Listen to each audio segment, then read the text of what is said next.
আমাদের কাশ্মীর, যে ভূখণ্ডের মোট জনসংখ্যার ৯৮% মুসলমান, একসময় যাকে বলা হতো পৃথিবীর স্বর্গ।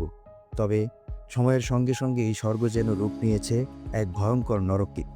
১৯৪৭ সালে উপমহাদেশ ভাগের পর কাশ্মীরের ভাগ্য হয় অনিশ্চিত। প্রিন্সলি স্টেট হয়েও কাশ্মীর ঠিক করতে পারেনি ভারতের সাথে না পাকিস্তানের সাথে যাবে। ভারত ও পাকিস্তানের প্রথম যুদ্ধ হয় কাশ্মীরকে নিয়েই। তারপর থেকে রক্তের ইতিহাস যেন থামছেই না। লাখ লাখ কান্না জমে আছে সেই উপত্যকায়, যার কোনো শেষ নেই। আজও কাশ্মীরের মানুষ জানে না শান্তির স্বাদ কেমন। বছর যায় আবার বছর আসে, কিন্তু গল্প থাকে একই রকম।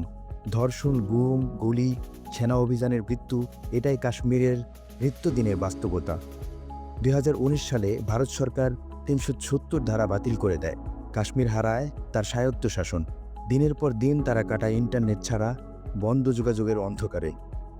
বিশ্ব দেখেও চুপ, আর কাশ্মীর কাঁদে নীরবে নিভৃতে। কাশ্মীরের শিশুরা আর মাঠে খেলতে পারে না, স্কুলে যেতে পারে না।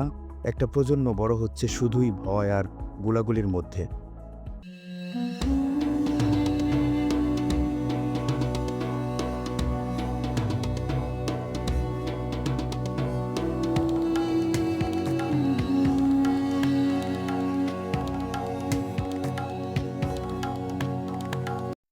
কাশ্মীরের ইতিহাস এখনও অসমাপ্ত। এই ভূস্বর্গ কবে আবার সত্যিকারের শান্তি ফিরে পাবে তা আজও অজানা। কিন্তু একটাই প্রশ্ন থেকে যায়, একটা উপত্যকা যার গায়ে এত দাগ, এত কান্না, তার নাম কি এখনো ভূস্বর্গ বলা চলে?